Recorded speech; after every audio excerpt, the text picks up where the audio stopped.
Good morning. You're listening to AVNewsCast.com. All right, you did it. Got it. I pulled it off today. You did it. Nice job, Jeff. Thank you. The number one news talk radio program in the Antelope Valley. Correct. Today we've got a little bit different show. Yeah. We've got a guest on the show, as you all can see, and you're going to hear him in just a second. Andy Hughes. He is the supervising social worker for the Department of Children's Family Services. Mm-hmm. We've That's had a mouthful. It is. We've had Director Browning on the show many times, but we've never really been able to really get into, other than a cursory level, really what the agency is about and a lot of the intricacies. So that's what we're going to do today, and it's going to be a regular segment. And what's funny, Angelina? Just you navigating through that. I'm trying. Yeah, I'm using big words. Yeah, you. Okay. You did okay. I'm using big words. Andy, welcome to the show. Good morning. Yes, welcome. Thanks. Thank you. Back when, and we talked a little bit off air, back when Gabriel Fernandez happened and he was killed, there was a light shined on the agency. Absolutely. Okay? For a lot of different reasons, but there was a light shined, and then we recently just had that blue ribbon report.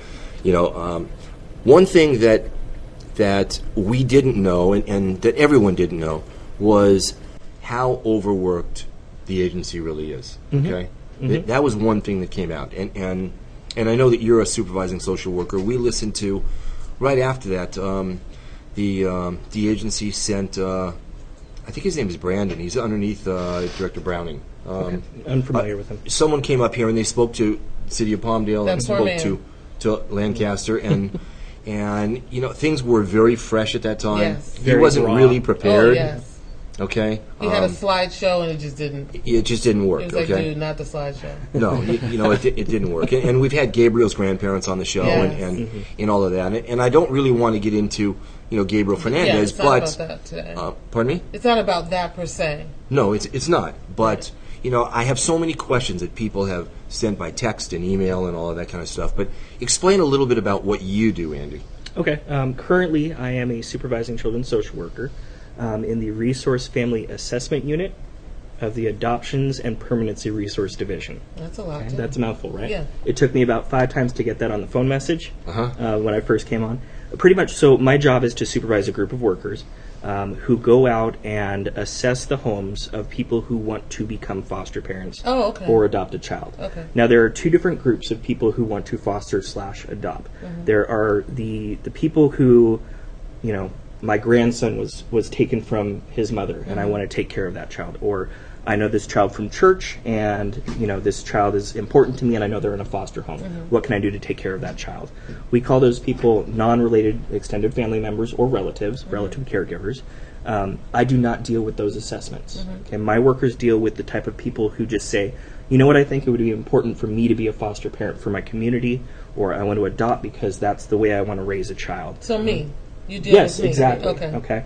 We're dealing with the type of people. Good luck dealing with her, because that's a real... We deal with lots of people Yeah, like yeah. you, about 1,600 a year. Yeah. And you need more. We need more. That's the thing. We have 16 staff to do your assessments. Wow. Now, get that, countywide, we were talking about that, countywide, there's only 16 people that evaluate each and for the every. entire people like county you. of LA. Oh my God. And remember, we've got people doing your training. So Miss White, who is the DCFS employee who takes care of your class, Right. she used to go to every class in addition to... Oh my God. So we scaled that back a little bit.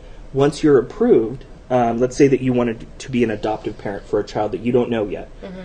Miss White would, or somebody like Miss White, would be responsible for trying to find a child for you in the, however many children are in foster care at any given time.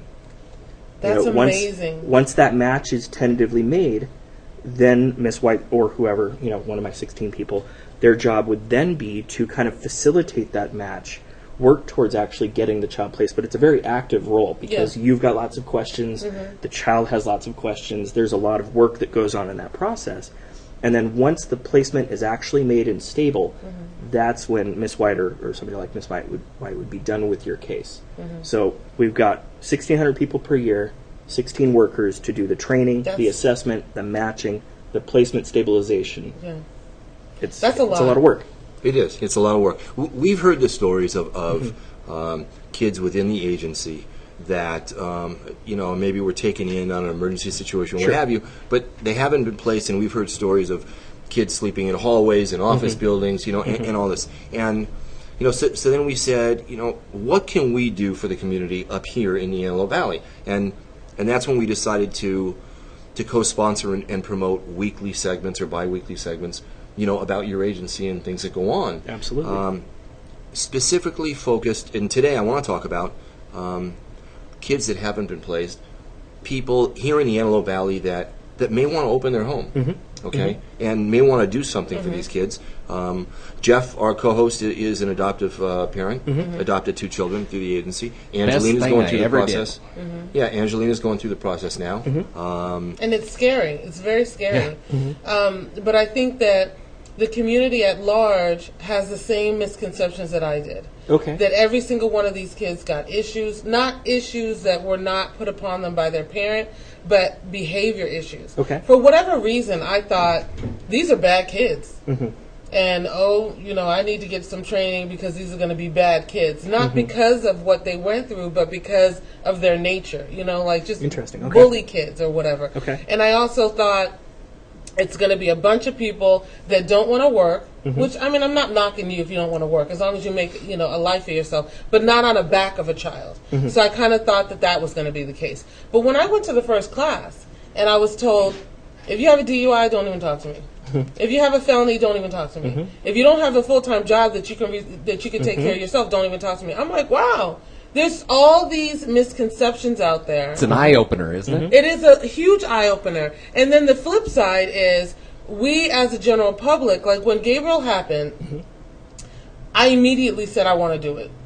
And I told Steve, and Steve was like, Angelina, relax.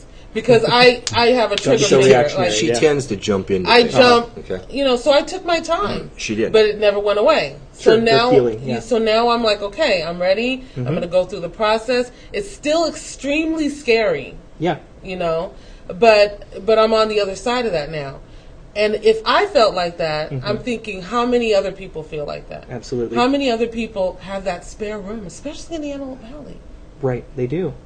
I mean, give me a break, Some people you guys. do. Right, Don't get off your couch. Stop talking about it. Stop being surprised about what's going on in the community. If they're not being parented by their parents, be their parent. Absolutely. And from my perspective, we are looking for people who, when we have to take a child out of a parent's home, these will be stable, solid individuals to take care of those kids who need to feel included, need to feel loved, need to be supported, need to be strengthened. We don't want people who have violent tendencies in their past. We don't want people who make impulsive, rash decisions.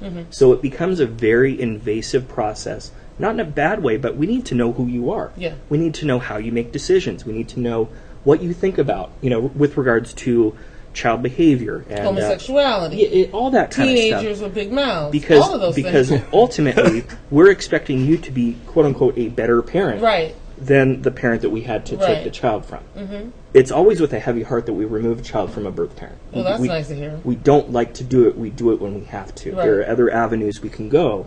In light of Gabriel, we did get a little bit reactionary, just like you wanted to jump in and be a foster parent. We were looking to protect kids. We didn't want that to happen again. We still don't want that to happen again. Since then we've cooled off a little bit, and now we're starting to use those other programs, voluntary plans, maintenance cases. Through court. What does that mean, maintenance cases? You leave the child in the home, but you send the family to court, and the court gives specific orders saying we need you to work on these things via classes or trainings or random drug testing, whatever it might be. But it's not so severe that we have to take your child while you do that. Right. So that we've gone back to using some of those avenues a little bit more. But ultimately, when we do have to make that ultimate decision of removing a kid, we want to know that the person who the child is going to is going to be a good person for that kid.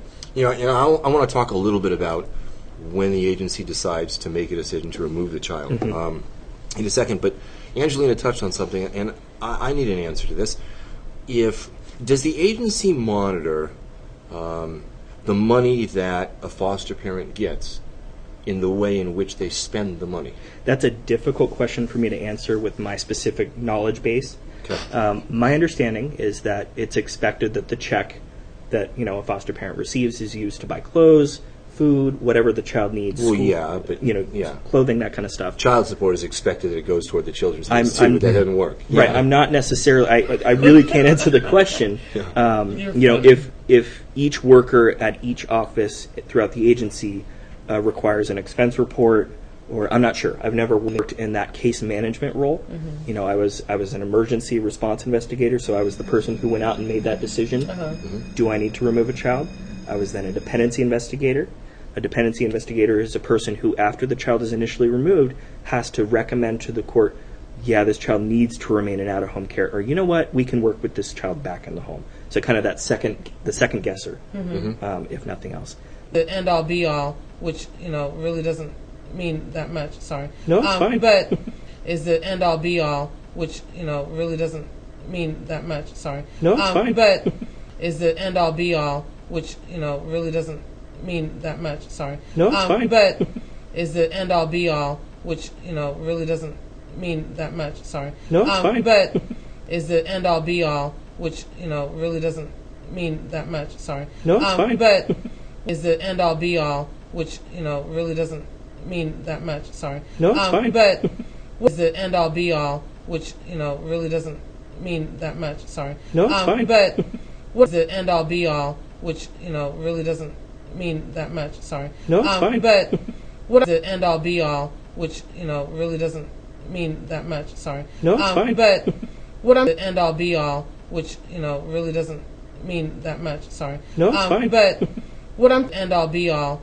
which, really doesn't mean that much. Sorry. No, it's fine. But what I'm the end-all, be-all, which, really doesn't mean that much. Sorry. No, it's fine. But what I'm the end-all, be-all, which, really doesn't mean that much. Sorry. No, it's fine. But what I'm the end-all, be-all, which, really doesn't mean that much. Sorry. No, it's fine. But what I'm thinking all, be-all, which, really doesn't mean that much. Sorry. No, it's fine. But what I'm thinking is, if you have that social worker, and then you have a team of other investigators, that it will lighten the load of the social worker, because she could be the person that, yes, I'm going to agree with you pulling that child, and that child needs to be taken away. But then you can have a whole lot more people going out, and a whole lot more people assessing these homes and these children, and going to the schools and talking to all these other people. That you know what I mean? Like, you can have a whole lot more people out there. Sure. If you widen the base out. Wildis trusting Delia and Ebony to give us the training, right? And the thought is that we're going to be trained enough to be able to care for these children in our homes. And some of these people are not even high school graduates. So if we could do that, then certainly that theory can be projected on the other end, to where they're going into, you're getting the sensitivity a multi-agency assessment investigation. How does that work? My understanding of the way that things are still working is you've got one emergency response worker and their supervisor. And occasionally the administrator will get involved with decisions based on certain criteria that are met or not met. But for the most part, if there is a decision to be made, it's between the one worker and the one supervisor. But how many kids are they responsible for? That's the thing. It depends on the month. It depends on the time of the month. Cases are assigned to ER workers by the family, so it's not by the child count. I remember back a while back, there was a recommendation from a third-party audit that one ER worker only carry an average of about 12 cases. Now, when I was an ER worker, I was carrying an average of about 30 cases, so nearly 3 times that amount. I've heard that it's gone down since then, but you got to think about it from the big picture.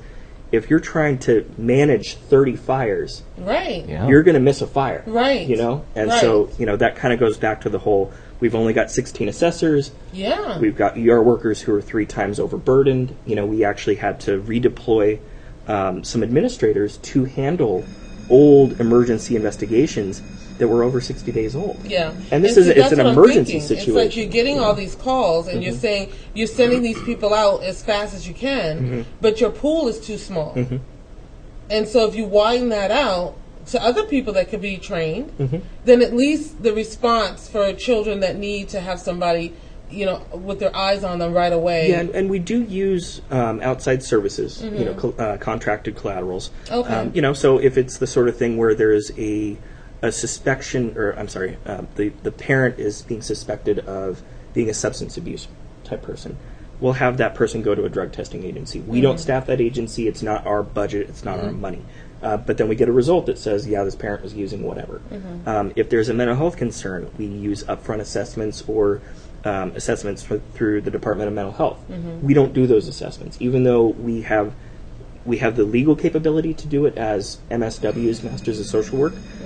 We could do, a psychosocial assessment under the supervision of somebody with a license, but we choose not to because we know we've got so many other things to worry about. So we'll send them out. We'll send them out for contract. Let me ask you a question. You get a call.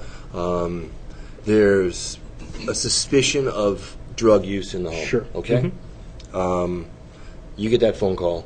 You go out and investigate, and you send them out for drug testing, and the report comes back positive.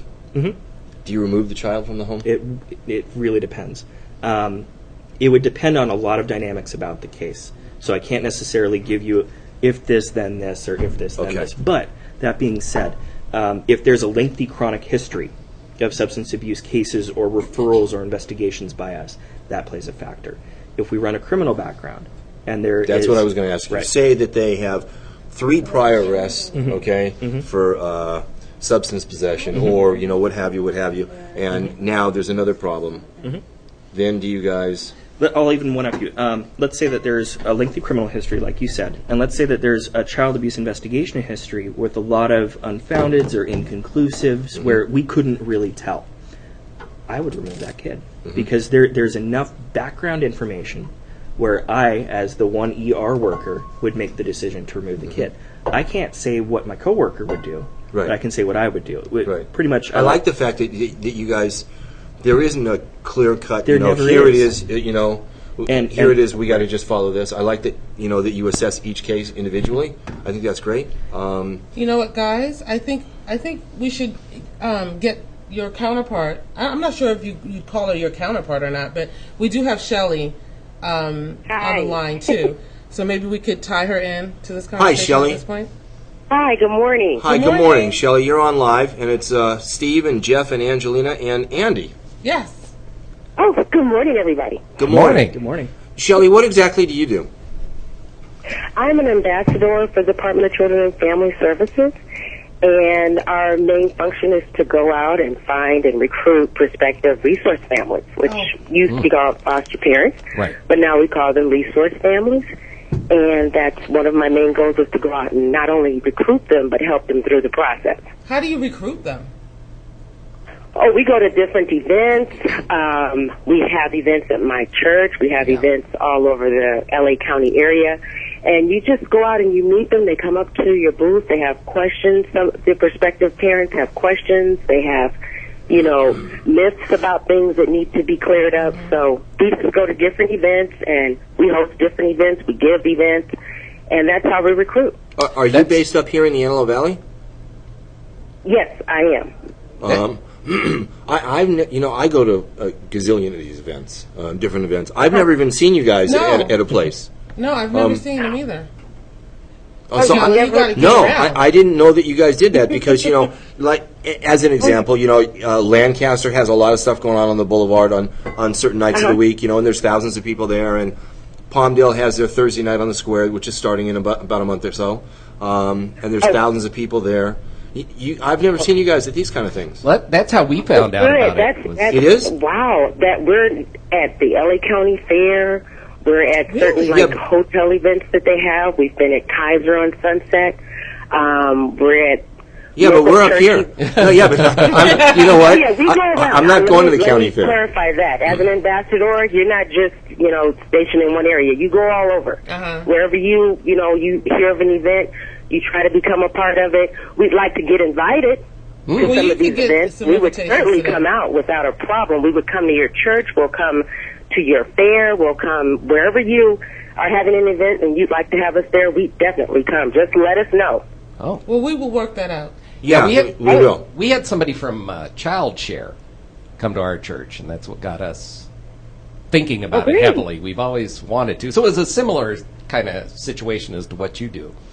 You know, Okay. Shelley, that's been an area of concern to me because I'm in the MAP classes right now. I haven't met you yet, Shelley, but I can't wait to meet you. But I'm in the MAP class. I'm in the MAP classes. Okay, go ahead. Go with your question. Oh, okay. I'm in the MAP classes right now, and there's a couple of women that are in the class that said that they were foster parents for a long time, but now they're going into the county because they were with an agency. And it's kind of convoluted to me because I'm thinking that all the children are under DCFS, so how is there agencies that have kids? You know, how does that all work? Okay, in terms of I think you're speaking of the foster family agency. Right. And those are agencies that actually are really helping out the Department of Children and Family Services. They have social workers on board. They have all types of workshops going on, and they do monitor the cases. In fact, they go out, weekly to monitor some of the cases. And if you go through an FFA, they're subcontracted with LA County. And so you're like under their umbrella as well as you're under the umbrella of DCFS. DCFS, let's say, is like the mothership, for lack of a better word. And they send out the kids to some of the FFAs, to most of all of the FFAs. So that's one way to go, or you can hold your own license. Now, that's the big difference. Either you have your own license and you go through the county, which is, DCFS, you hold your own license, or you can go through the agency, and the agency has a license that you operate under, and those are called foster family agencies. Okay, so are those people that go under the foster family agencies obligated to take these MAP classes? Do they get the same type of training? Yes, they should have the same type of training. In fact, years ago I went through a foster family agency, and they did have the MAP class training. Each agency is required to have that training, as well as it should be a 6-week training, and that's what I went through. And then when I went over to the county, you do have to retake it again, unless you go through the county initially. You take the MAP classes. So I had to take the MAP classes again when I wanted to hold my own license and go through the Department of Children and Family Services myself. I came from under the umbrella of my FFA. Oh, okay. So do I take it that you're a foster parent as well? Or a resource parent? Yes, I'm a former foster parent, adoptive parent. I adopted 2 kids, and I am in the process of adopting my 3rd child. Nice. Yeah, so I've been with the agency for, with Department of Children and Family Services for a while now, about 8 years, going on 8 years. And it's just a passion of mine. It really is a passion. It's a need out there. In fact, it was my children that really inspired me to go out and to help find other resource families to come out and to help, because these kids really need to have families. They really need to have someone out in that audience when they walk across the stage to scream for them, to cheer for them, and cheer for them through life in and of itself. So I have a passion for it. That's why I became an ambassador now, because my mom as well as myself, we have a passion for it. I've gotten my church on board, Reseda Boulevard Church of Christ. They hold a lot of events. In fact, we're hosting MAP classes at our church in Reseda. Nice. That's the underlying thing that I've heard ever since I've been dealing with every single person in the DCFS community. It's a passion. It's not a job. This is not something that you're doing because, I can retire in 20 years. It's a passion, and I've come to appreciate that tremendously. Yeah, absolutely. And I do want to say that the MAP classes are invaluable. I wish anybody who wanted to reproduce would have to go through those classes. I mean, absolutely. How we would have so many wonderful parents. I mean, the problems would just drop off the table if everybody was forced to go through that. I don't know why that's not part of the educational curriculum. Yeah, and that's why it's mandatory with Department of Children and Family Services. We take it seriously about these kids. We want them in a safe, stable, and loving environment. And, they're even, I went to a meeting about 2 months ago, and now they're even considering having parenting classes for foster parents to help them deal with different situations. And listen, motherhood, parenthood, fatherhood, this is a lifetime learning experience for everybody involved. And you can never get to a place where you say, I know everything, or this is the exact way to do it. Exactly. So that's why I say MAP classes are invaluable. You have a chance for 6 weeks to sit down and then ask all the questions you can think of. You meet other prospective resource families, and sometimes you even bond with them and become friends. And yes, that's what's happening with me. Mm-hmm. Yes, you can help each other. If you need to go out of town or you need to go to a doctor's appointment, now you have somebody who is licensed through the Department of Children and Family Services or a foster family agency that can watch your child. It's already been live scanned. It's already gone through the classes. It already understands the process. So it's just invaluable. I can't stress it enough for everyone to go through MAP classes. And even people at these faith-based organizations or any organization that deals with foster children, or they need to go through, I would recommend they go through the MAP classes so that they can get, a better understanding and look at it a whole different way. It is invaluable. It is invaluable. You hear 6 weeks and people are like, oh, I don't want to do that. Can I really do this? Can I sit in that class? When you go, I guarantee you'll be filled with so much information. You'll have fun. You'll really want to get out there and Shelley, you'll cry. And there's no sitting there for periods of time with nothing going. I mean, you're packed with information. Yeah, it's every bit of it useful. Hey, Shelley, let me ask you a question, and Andy, this is to you too. Sure. There's thousands of people listening right now, okay? And so I'm sure there's some people listening right now that say, I want to open my home. I want to do something. I want to help some of these kids that are sleeping in an office building or in a hallway or in a cubicle or whatever. Right. What do? Do they call you, Andy? Do they call you, Shelley? What's their first step? Share Your Heart LA at 888-811-1121. Again, that number is 888-811-1121. And they will direct you into the right direction. And once you start going or you go to an orientation, there'll be ambassadors at the orientation, and you can latch onto them. And let me just say this real quickly. Ambassadors are just as invaluable as the people that you're going to be working with within DCFS because they now help you. See, I didn't have this when I became a foster parent. When I became a resource parent, I didn't have an ambassador to call. Ambassadors are there to take your calls. They help you through the process. My mother and I, we sit down, we go over the application with them because the application can be intimidating. It's kind of thick, but really, when you sit down and you look at it, it's just, it's easy. This information that you already have. Let's be real. It's redundant.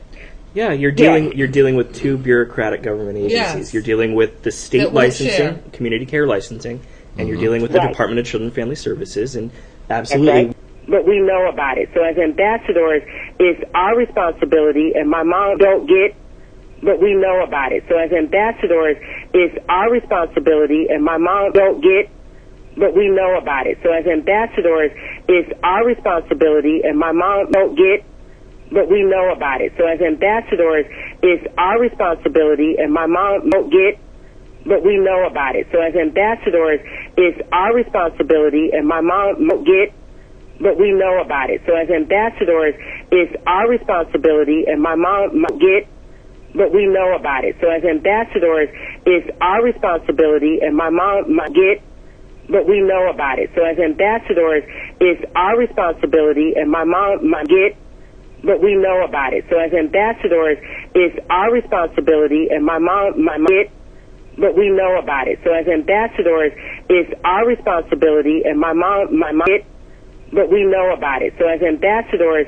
it's our responsibility, and my mom might get, but we know about it. So as ambassadors, it's our responsibility, and my mom but we know about it. So as ambassadors, it's our responsibility, and my mom but we know about it. So as ambassadors, it's our responsibility, and my mom and I, but we know about it. So as ambassadors, it's our responsibility, and my mom and I, but we know about it. So as ambassadors, it's our responsibility, and my mom and I, but we know about it. So as ambassadors, it's our responsibility, and my mom and I, but we know about it. So as ambassadors, it's our responsibility, and my mom and I, but we know about it. So as ambassadors, it's our responsibility, and my mom and I, but we know about it. So as ambassadors, it's our responsibility, and my mom and I, but we know about it. So as ambassadors, it's our responsibility, and my mom and I's passion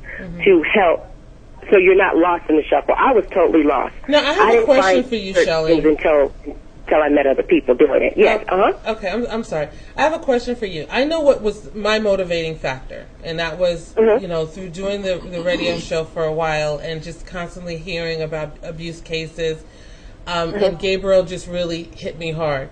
Have you seen an influx of people going through the program to become resource parents in light of what happened to Gabriel? What's the numbers looking like now? Well, I think that throughout the last 5 years since DCFS has started really showing up at events and having radio advertisement and television advertisement, I think that too has just coupled with everything else and really has struck an interest in people to become resource family. Word of mouth. Word of mouth. People are actually seeing you come to family events with your children and seeing what an impact you're making. I mean, going to church and people asking you. I know when I was at my church, people would come up and ask me about the process. And then that was another thing. That was another reason why I became an ambassador. I found myself standing in the parking lot for 45 minutes to an hour just going over how it's benefited my life, the benefits that are out there to help you in this process. They have medical and dental coverage.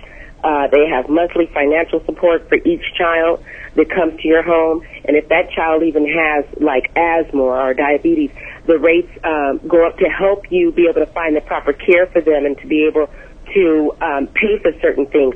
So some people think that there's, they were telling me, I didn't have enough money, or I don't have 2 jobs and I don't have a husband. You don't need that. As long as you're able to, support yourself, you can help with any child. You can be in an apartment. You can be in a house. You can pick a baby if you're in a studio, and from 0 to 2, you can put a crib there. So everybody can help in this. There's no excuse these days why a person couldn't, be a resource parent. And even in the Word, I know that's what I live from. It says for us it instructs us to take care of the orphans and the widows. Yeah. So, I mean, there's so many different reasons why we should help. There's so many different resources out there that it helps us to be able to afford to help these kids that are out there. So, to answer your question, it's just a lot of advertising going on. People are watching it, while they're watching the program when the commercial comes on.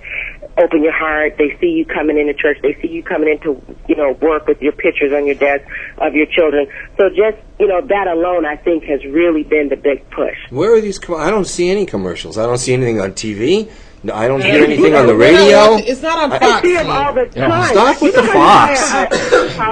I know when I got my new car, I really didn't notice them before, but now I see a whole bunch of them. So I guess because I'm just in it, entrenched in it, I just see it everywhere I go. There's advertisement. I went to the doctor's office. They had a little advertisement on this magazine. When I'm at home, I see it on TV. So I guess that's why. But you know what? Start inviting us to your whoever's listening. If your church is giving an event, if someone out there is getting ready to host a fair, call us. We'll come out. We'll set up a booth. We'll stay out there all day. Just give us a call. I mean, we need the help of the community. This is a job of the community. It's not a job for just one entity, DCFS. We are all responsible. Yes, we are. For our of tomorrow. So if you have something going on, let us know. Thank you so much for having us on your radio program, because now you're doing your part. So let us know where to come, where to go, and we'll be there. I think we have to amend your title a little bit. It's not just ambassador, but evangelist, I think, as well. Thank you. Yeah. Thank you. But you know what? I have a passion, and when you have a passion for something, it just speaks volumes. It just comes from somewhere. It just takes on its own life, and I truly do. My mother and I, we truly have a passion for this. So That's where it comes from. Thank you. I adopted 8-year-old twins through fostered and then adopted, and it's been the most difficult, but it's been the best thing that I've ever done in my entire life. I've gone through some trials, but I tell you what, I'd do it 1,000,000 times over again. They're just so precious. I'm so in love with those kids. I did.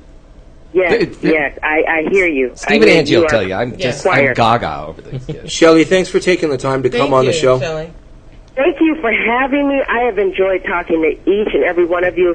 And please, anyone out there, open your heart. Open your heart.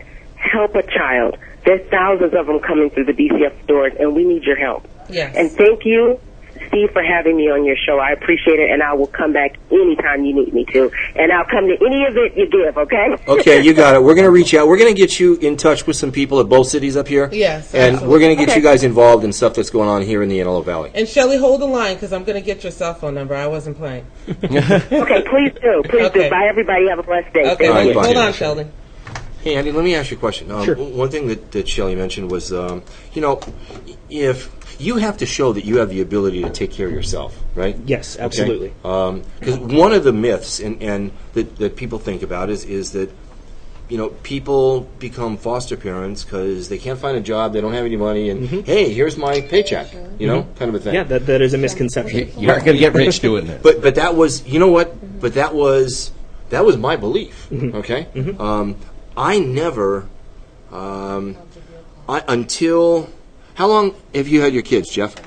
They 5 were years? They were in our home for 5 years. With the adoption was final, not this past January, but the January before. Okay, so until Jeff and his wife Cindy got involved, I was living the myths. Okay, Sure. Yeah. Totally. Okay, I completely lived the myths.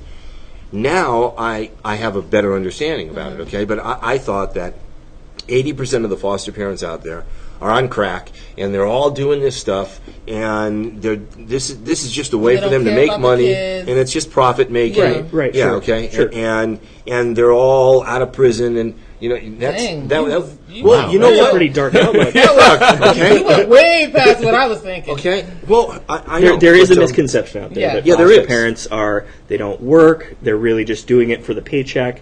The kids are providing them a source of income. There is Right. that misconception. In reality, our foster parents, their criminal backgrounds are thoroughly vetted. No DUIs, no violent felonies. If there's even a pattern of arrests for violent crimes with no misdemeanors, or if there's even just the pattern for arrest, we're throwing them out. We can't have those people because we're talking about kids. Right. We need these foster parents to be able to provide a stable house for the child, not because the child's in their home, but because they already have it. So we run through employment verification. If you're self-employed, we ask for your tax returns. We ask for essentially not a budget necessarily, but where is your money? Where is your income? Where are your expenditures? We want to see that there's a positive balance before you have a kid in your home.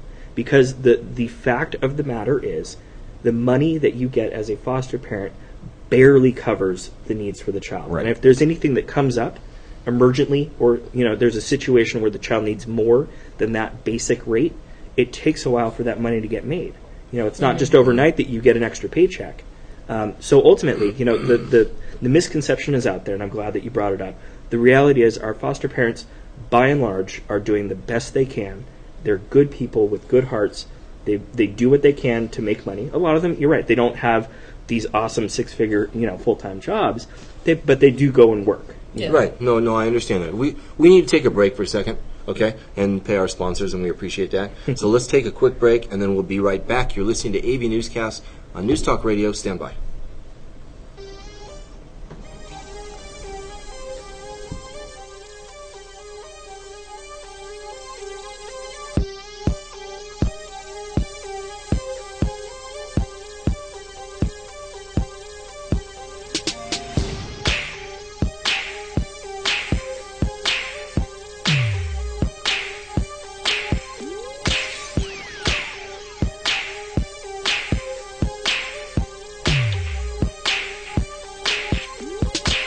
Hello, I'm Tom Lackey, your experienced conservative candidate for the State Assembly in the Tuesday, June 3rd election. As a retired Highway Patrol Sergeant and Antelope Valley resident since 1996, I served as a school board and city council member for 14 years. As your assembly representative, I'll stand up for our shared values. The record shows I work to solve problems, not create them. With your help on June 3rd, we can break the far-left supermajority in Sacramento and stop the bleeding of our jobs. I'm Tom Lackey, your experienced candidate. There's a school in Palmdale that's become the talk of the town. It's called the Guidance Charter School, and many parents say it's magical. The Guidance Charter School is WASP accredited, scored 783 in academic performance, and has an educational curriculum that exceeds the state of California standards. The curriculum is enriched through age-appropriate exposure to information technology, arts, foreign language such as Arabic, and physical education. The Guidance Charter School has a winning CIF sports program with soccer, basketball, cross-country, volleyball, swimming, cheerleading, and more. An open enrollment, free tuition school, publicly funded. They've been in business for 12 years and are fully approved by the Palmdale School District. The Guidance Charter School has small classroom environment, 20 students in grades K through 3, 25 students in grades 4 through 8, and no more than 30 students in grades 9 through 12. Call the Guidance Charter School in Palmdale at 661-285-1600. That's the Guidance Charter School in Palmdale at 661-285-1600. And check out their website at thegcs.org. A better high school choice. Antelope Valley residents, this is Assistant Sheriff James Helmold seeking your vote for sheriff. As a 25-year veteran of the department, I'm not a politician, I'm a crime fighter committed to keeping our neighborhood safe. I will ensure your sheriff's department is responsive to the Antelope Valley, not a one-size-fits-all approach from downtown Los Angeles. Let's also expand community involvement and youth outreach to ensure future success. I'm proud to be endorsed by both mayors and councils, local churches, and community groups. This is your sheriff's department. Please vote James Helmold for sheriff.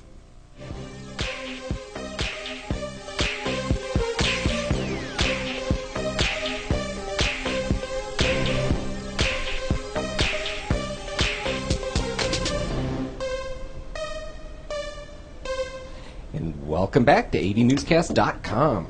Hey, Andy, let me ask you a question. Before you got into the foster parent end, of DCFS, you were an investigator. Correct. Okay, and somebody would pick up the phone and make this accusation and da-da-da. Hypothetical, all right? DCFS receives a call that a mother is at Antelope Valley Hospital, or in a hospital. She's about to have a baby, and she's been doing drugs. Okay? What happens? Depends on the worker, depends on the case, depends on the history, depends on the criminal background, depends on the drug specifically, depends on if she was tested during prenatal care. A lot of depends go into that case. Okay, say... well, who would make the call? Say the agency... I don't know. It's an anonymous call. Well, it could be from one of the nurses at the hospital who All got a positive mandated drug reporters. test. Yeah. Oh, okay, got it.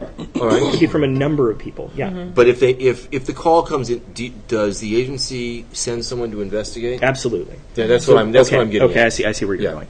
Okay, we have two different ways of prioritizing. Well, we have three ways really of prioritizing investigations. We have referrals that come in, allegations that come in. They just seem a little bit, they don't seem like an immediate danger to a child. So let's say mom has some depression. We noticed that the kid was picked up late from school twice this week. The kids are 8 and 13. Okay, and that's really the only allegation. That's not emergent where, as somebody who's fielding that phone call, it's like, oh, we need to get somebody there right now. Right. So we respond to the state requires a within 10-day response. Our county has decided policy-wise to make it within 5 days.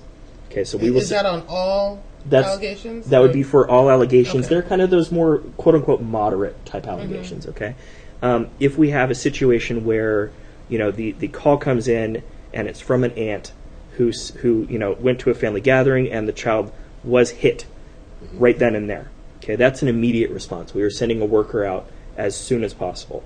Okay, we have one level that's even quicker than that called an expedited response, and that's when a child has already been detained by law enforcement.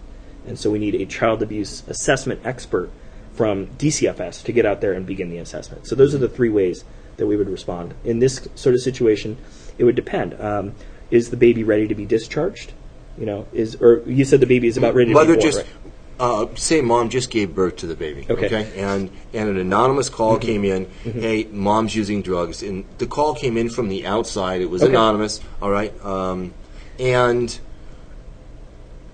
so would you guys act on that? Would Absolutely. you send someone to the hospital? We absolutely would. And try to do it before mom That starts? sounds a little questionable, because if it's not coming from an official, We have to field. I'm calling right. from a payphone because I just want to cause havoc. Yep, and You know that what we I get a mean? lot of those. And That's terrible. you as a concerned citizen have the right to make an anonymous phone call. You don't have to leave any information.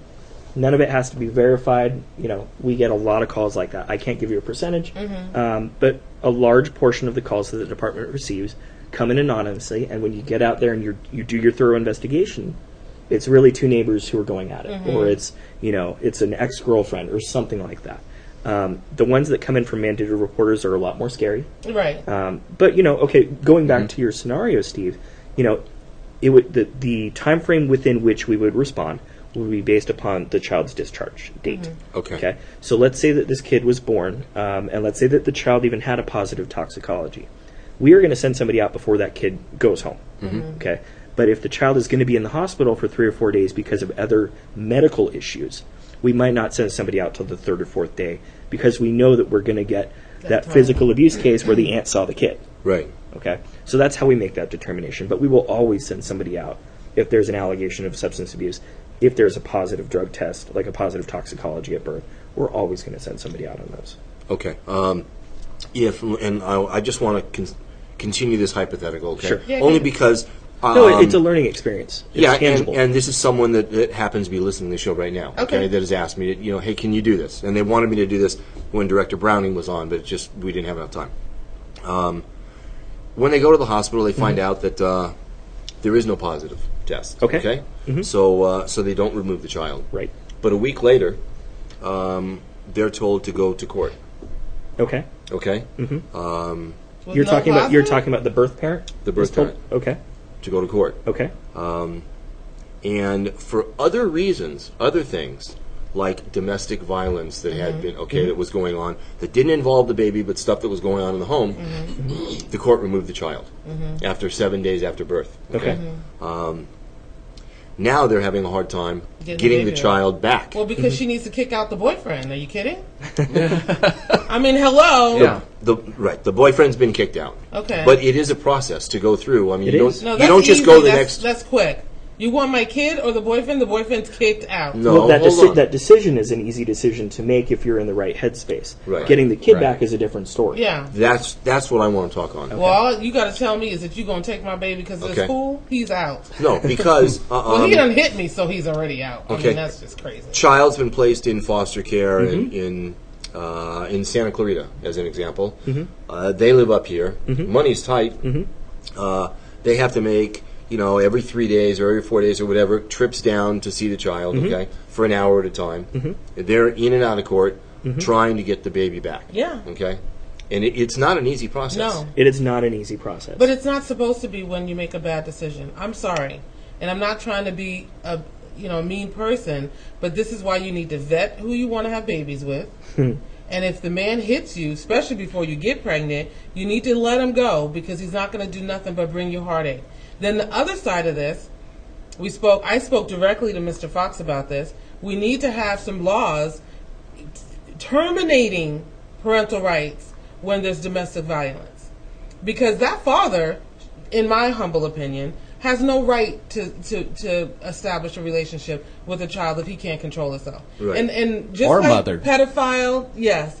Just like pedophiles and rapists, I have zero tolerance. I have zero tolerance if you can't control yourself. Right. You can use your mouth, cuss me out, whatever you want to do, but if you touch, then the threat level is completely out of control.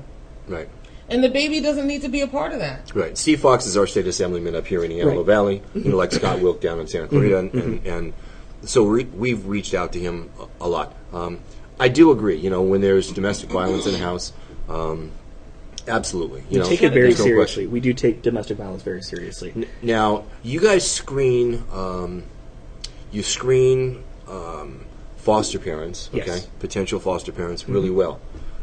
There was a report that came out right around when Gabriel Fernandez was killed that talked about 120 kids, for whatever reason, being placed into homes where they were sexual pedophiles. Yes. Okay. Lord. Okay. obviously that passed through the screening process. Something got and like our ambassador touched on, there are different ways to become a foster parent. Right. Okay. You have the county process, which is That's the what I'm only getting process at. I can Right. speak through. There's the FFA process, which I am not an expert on. I really have no knowledge what their actual assessment is. I know that they do trainings, but I don't know how they do their specific assessments. And then if you're a relative caregiver or a non-related extended family member, you can provide care for a child too, and that's not my assessment. Right. Okay? So as to that specific report, I can't necessarily say how those people slip through the cracks. What I can say is that the way that the county does an assessment, we do a criminal background check through the California Department of Justice, the Child Abuse Central Index through Sacramento, and then the FBI. Okay, we look at all three of those backgrounds. We rule out anybody who has violent tendencies. We rule out anybody who might be in it for the paycheck, so they've got a lot of forgery charges, misusing a credit card, any of those sorts of things. We're ruling those people out. We're ruling out anybody who comes back with mental health convictions. We're ruling out. There are a couple of different ways that a couple of different things that we look for as essentially rule outs. And we tell the person, we do this background check early because we don't want them to get too invested if they can't go further. Right. We'll tell them, before the classes even start sometimes. Yes, the first one. Yeah. If you have this, don't come back. Okay. So once the people go through the training process, they will be assigned an assessor. If they haven't been already, so Miss White in your case, but we're doing some different things. That assessor will sit down and get deep into your personal life. Okay, they're going to be asking you questions about your sexual history. They're going to be asking you questions about that was a short list. Any substance abuse history. Steve, nice. They're going to be asking questions about any substance abuse history, any mental health history. We're going to be asking you to go to a doctor to be evaluated with a drug test attached to that. We're going to be asking, 3, 4, maybe even 5 references, people that to write letters. And people are honest because it's a real deal. And when somebody sees a letter from the Department of Children and Family Services saying, do you recommend this person to be a foster parent? People are overwhelmingly honest. And we get back references that say, this person is my cousin, I've known them my whole life, and I don't trust them. I would not trust them around my own kids. Really? Yep. Did your class get... Because they take it serious. Yeah, I had to provide a letter. I had to provide a list of references. Which you're on it. Yeah, I know. Me too. And Jeff is on it, so you better be nice. I had to provide a list of people that can give references for me. Did your class thin out? Yeah, it did. That's what I want to know. Yeah. It did. Yeah. And it did so quickly that I can't even remember who they were. Yep. Well, because they never got invested in the process. Yeah. Because they were like, and people did raise their hand and said, well, what if I got a felony and it was for, and I was like, well, shoot, she said no felony. Why would you even? Right. But somebody actually emailed me a question and said, I have some problems in my past. It was 30 years ago, and I heard that I could apply for a waiver. And they talked about the waiver, but Wilda was like, you can put the waiver in, but I'm telling you, good luck. Wilda was very, very clear about her position, and she's the advocate for these children, and it might as well have come from her. Because she is not taking any chances, none. And it's a child safety issue. Yeah, you can put the waiver because it's your right. But I'm just telling you. Yeah, and it depends on what the crime 30 years ago is for. What if it was a DUI 30 years ago? Then you need to show me that you've been attending something like AA or programs on a regular basis. Is there alcohol in your house? That's a red flag for me. Right. Because once an alcoholic, always an alcoholic, and if you have a DUI, you're making poor decisions. Oh, but I just drink socially now. Yeah, well, no. Right? No.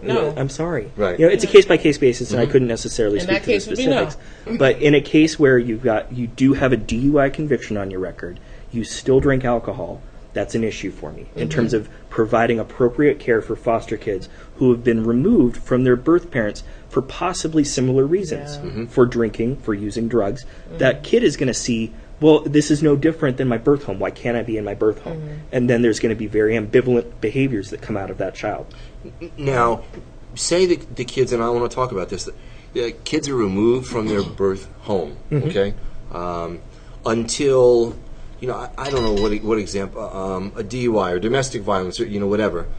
How long are they going to be out of the home? It depends on the case. I've had cases where the judge will send the kids back with the parents the day of the detention hearing, so it's within 72 hours of removal. I've also seen it, where if it's a younger child, the birth parent has 6 months to reunify with the child. Otherwise, they move forwards with an alternative plan, like like adoption would be one, or legal guardianship would be another. And then for some kids, it can drag out 12. 18. Sometimes the plan drags out a little further, but the most time a birth parent has to reunify is 18 months. Okay. The most time they have. Yeah, that is the longest. That is the longest extension that the court will give a birth parent to receive reunification services. Okay, they want to step back up to the plate. They want to do it.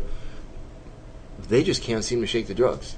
Okay, they just can't seem to do it. Okay, and for a substance abuse people who have done that 18-month period, and what they're going to say is, I was on a wait list for a substance abuse people who have done that 18-month period, and what they're going to say is, I was on a wait list for a substance abuse who have done that 18-month period, and what they're going to say is, I was on a wait list for a substance abuse who have done that 18-month period, and what they're going to say is, I was on a wait list for a substance abuse program for 8 months. When I got in, it was chaotic, it was poorly managed, and so I left because it wasn't a good environment for me. People were using all around me. Oh, wow. And so I went on another wait list for 6 months, and here we are, at month 15 out of 18, and I haven't received any of the services that I'm supposed to. That's a reality that happens. You need to be in contact with your worker on a regular basis. You need to be in contact with your attorney on a regular basis. And I'm not talking once a month, I'm talking once a week. You're calling and saying, here's my progress, what do you need from me now? Well, now a lot of these people say that, if you don't have the $5 or $10 or $15 or $20,000 to throw at an attorney, you're in big trouble. Well, and I would actually argue against that because children's law and dependency law is a very specific subset of laws. Right. Okay, it's specialized, and so the people who work in our juvenile courts, in our children's courts, in our dependency courts, they know that law better than somebody who you might hire as a private attorney who has to generalize and might be an expert in family law, but family law is not dependency law. Right. Okay, so I would actually advocate for our attorneys, the court appointed attorneys, because they are asked to specialize in a specific subset of law as opposed to be a Jack or Jill of all trades. Right. Judge Bennett, that's going to be here next Thursday, I think, actually has moved from the Antelope Valley Courthouse to juvenile court up here. And these are the kind of cases that she presides on now, which is, I can't wait to talk to her. Yeah, that'll be an interesting insight. Yeah. But and then after that 18-month period, do you guys move to terminate their parental rights? It would depend on the case. You don't typically terminate the parental rights until you have a prospective adoptive parent. Precisely correct. Yeah. So because they don't want to make wards of the state. Right. So there are two things that are going on at the same time. We've got this family reunification plan that can go from 3 months to 18 months depending upon the case. And concurrently, we are looking at possible alternatives. Okay. So at that 18 months, the decision has to be made. Are we reunifying today, or are we looking for one of those alternative permanent plans? If you move the direction of the alternative permanent plan, you have to figure out what that's going to be. There are a couple of options. There could be long-term foster care with a relative or a NRFM, non-related extended family member.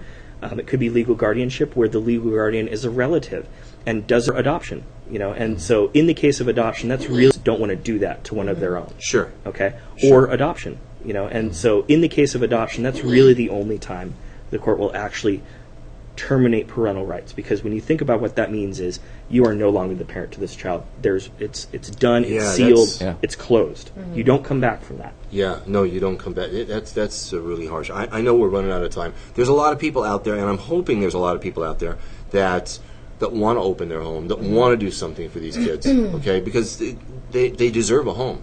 They really do. So if you want to do that, again, can you tell them what they should do? They need to call. They need to call the number that was provided earlier, right? In the radio cast. It's Share Your Heart LA. It's also the orientation hotline. The area code is 888-811-1121. All right, and that's what you need to do. The show's going to be in our archives, and you can download the show, you can listen to it again, and we'll certainly share it all over the place. Right. And we'll be doing regular bi-monthly, or bi-weekly, I should say, shows just about this and about adoption, about foster care, and just issues that maybe foster kids are having. Just about all of that. We really want to be your point and connection into the agency, and that's what we want to try to do and help. Yeah. Fantastic. You know, thanks for taking the time to be Of course, here. it's Andy. great I to really be here. appreciate Thank it. you so much. All right. Thanks for making us the #1 news talk radio program in the Antelope Valley, AV Newscast. We'll be back tomorrow. Tomorrow's Friday. Yeah. That's a good thing. All right? Yep. All right, we're gone.